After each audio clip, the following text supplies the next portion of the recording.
Tech Trends 24/7 Leaders is a passionate podcast hosted by James P. Quinn on technology innovation.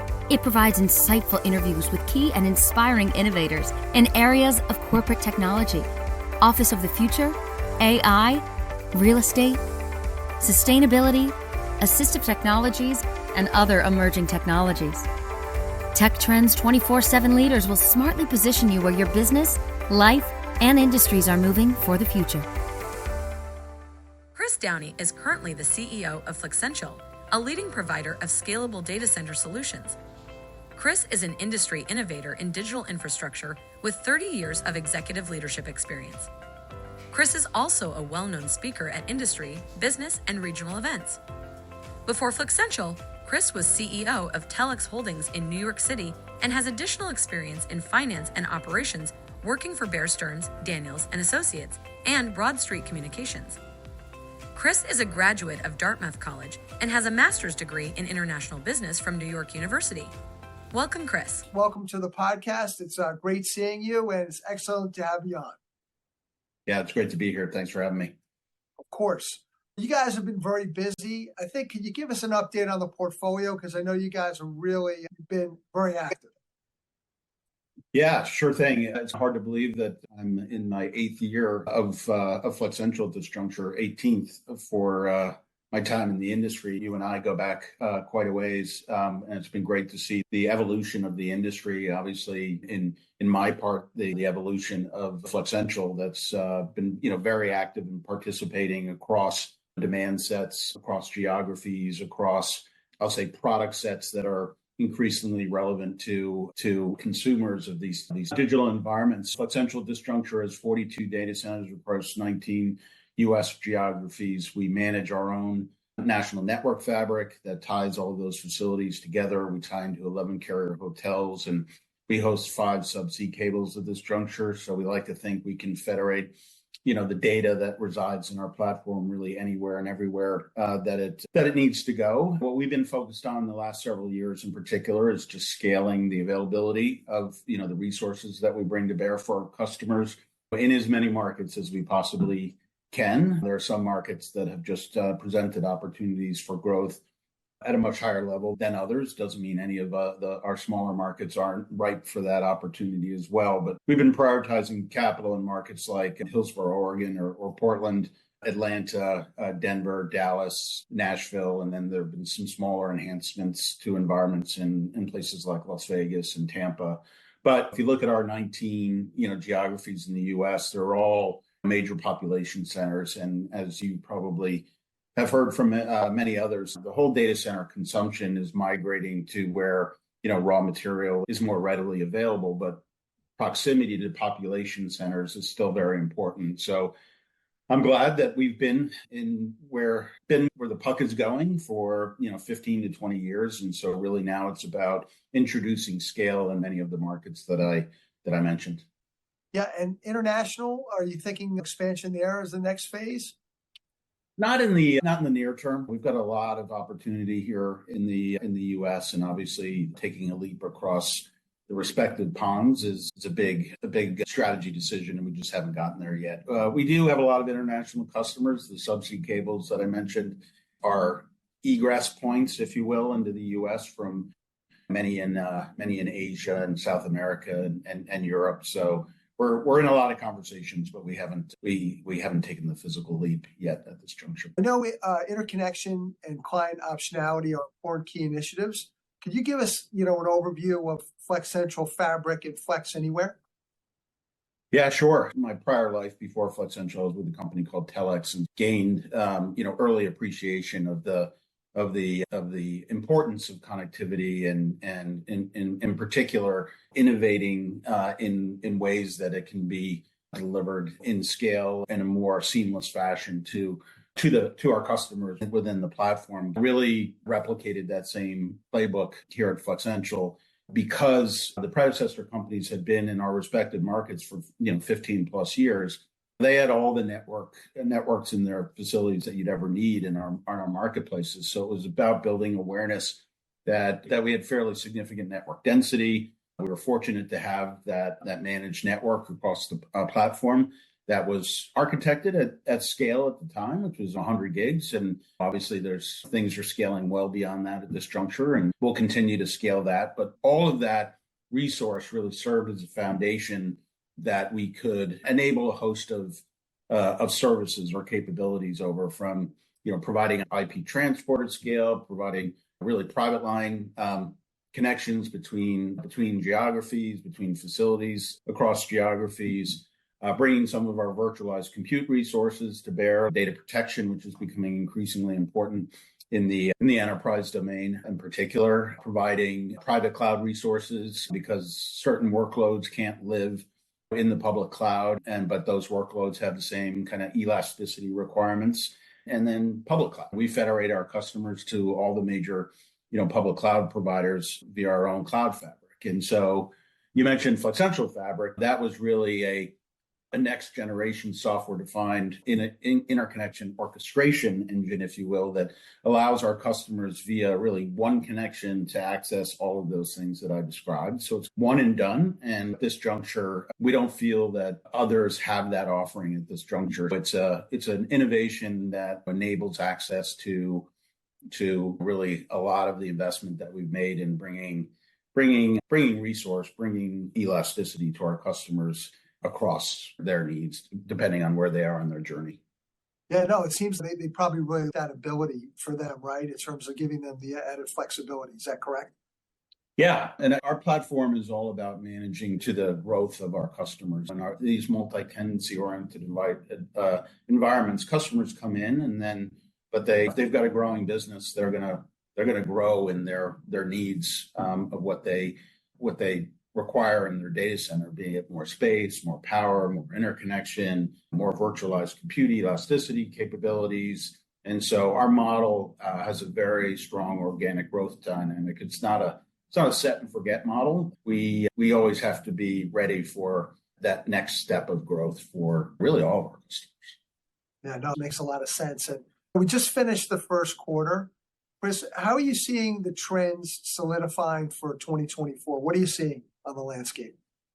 Yeah, the way that I described 2023, which I think is very relevant to 24, is there was just a lot of unprecedented dynamics going on in the industry. Demand itself was higher than it's ever been in the past. So I would say traditional demand continues to be strong, that it's fueled the growth of the business for a couple of decades now. But obviously AI and GPU compute enablement came on the scene in the beginning of 2023, and that really added multiple layers of demand that served to really change the demand supply dynamic. There always was, enough supply to meet demand, but that's really inverted where there's supply is scarce, and that's created an environment where pricing dynamics have inverted as well. In probably the 17 of the 18 years I've been in the business, it was always about managing the price compression. And over the course of the last 18 months, prices have gone up, depends on the market, but anywhere from 40 to 50%. And the research pundits say that it's going to go up between 10 and 15% annually for at least the next 3 years. And so that's obviously going to help us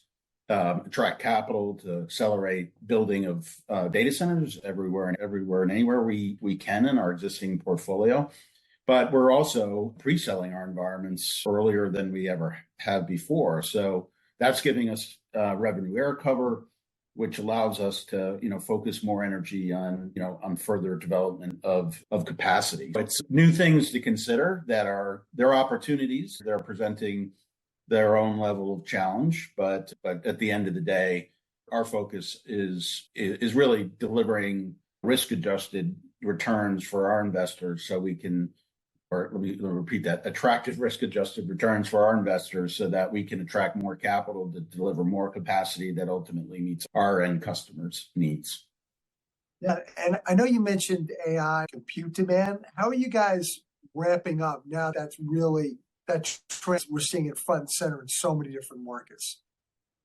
Yeah, the great thing for us is that we were ready for it the day it showed up. And I'll explain that, in that we look at our facilities and generations, and we're on our 5th generation facility, but our Gen 4 facility, which was designed and built, and we have several of those across our platform, was an 18 to 20 megawatt form factor, but it was built to manage to 50 kW cabinet requirements. And you would wonder, why did you do it? Was effectively 14 years ago, because that was designed in 2010. It's because high density was a topic back then, as you may recall. So everybody's got to build 2N and high dense environments. And one of our predecessor companies did just that. But the high density workloads didn't show up in scale until basically last year. And our Gen 4 designs were capable of managing these high performance compute requirements, and therefore our Gen 5s certainly were as well. When a lot of the AI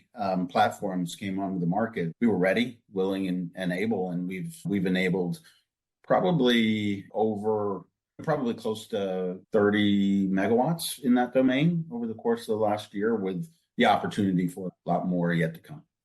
I think that one of the things that I've really enjoyed in terms of, following the company and your leadership is that your commitment to sustainability. You want to just give us an update on that? Because I know that's been a key initiative and a driver for your vision.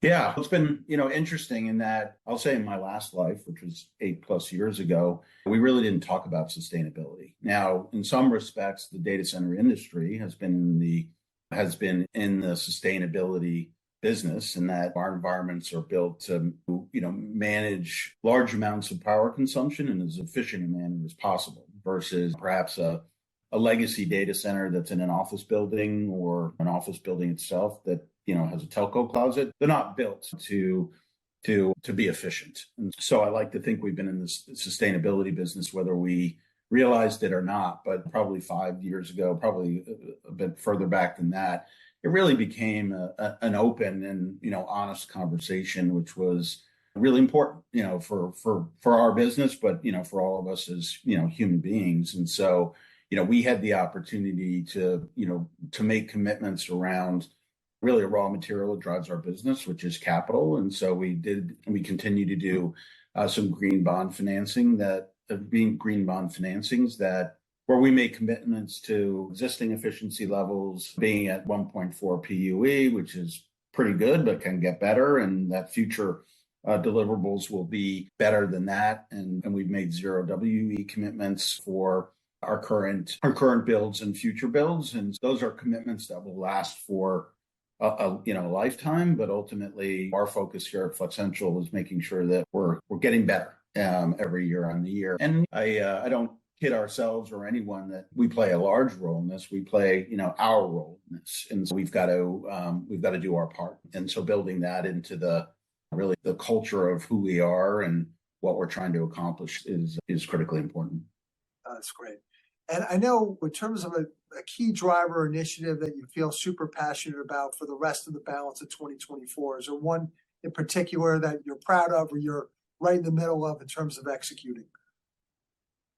I think one of the dynamics that's going on in the industry is that there's been such a hard pivot of a significant number of, I'll call them traditional data center providers, that met the requirements that I described before that we meet, across, enterprise and across product scale. And a lot of those providers that we used to compete with have pivoted hard to hyperscale, and they're now solving for 50 to 100 megawatt environments, and they're unlikely to, come back to serve those traditional, multi-megawatt requirements, otherwise known as wholesale. And I see an opportunity for us to stay focused on our model. Clearly, we're building bigger data centers, but we still are focused on multi-tenancy and serving the needs of our existing base, as well as meeting the exciting new demands of AI and GPU requirements, but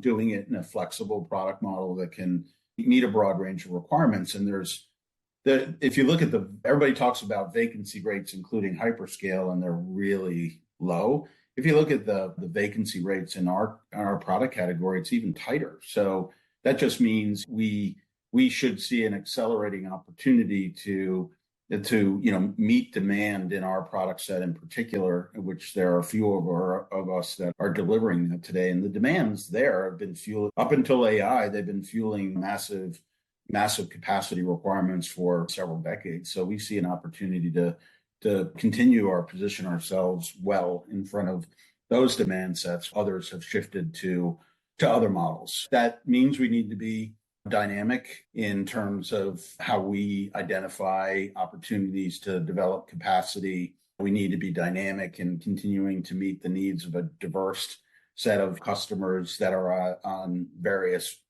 at various stages of their own respective journeys. But we've been doing that for 2 decades now. And so, we're confident that our model works and ultimately drives superlative returns. And that's really what we're going to stay focused on here at Flexential.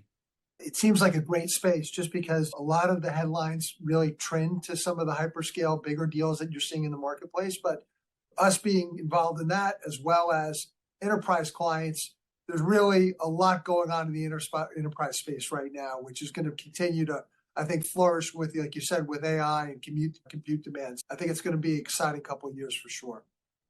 Yeah, it definitely is. The last 18 months has forced me to think more creatively about how to meet opportunity in the space, which it's an exciting challenge and a huge opportunity. The next 18 months, I imagine, will bring some new things, but also will fulfill on what we're seeing today. Absolutely. Chris, we know you're really busy. Before we let you go, we're just going to ask one quick personal question for you. What's your go-to pump-up song to get you going? Oh, wow. Yeah, I'm I have a fairly diverse music interest. And so I could probably answer that across a whole bunch of different domains. But I did hear a song recently by Seal that was actually a take on an older song by the Eagles, I believe, Fly Like an Eagle, if you remember that song. Yeah, yes, absolutely.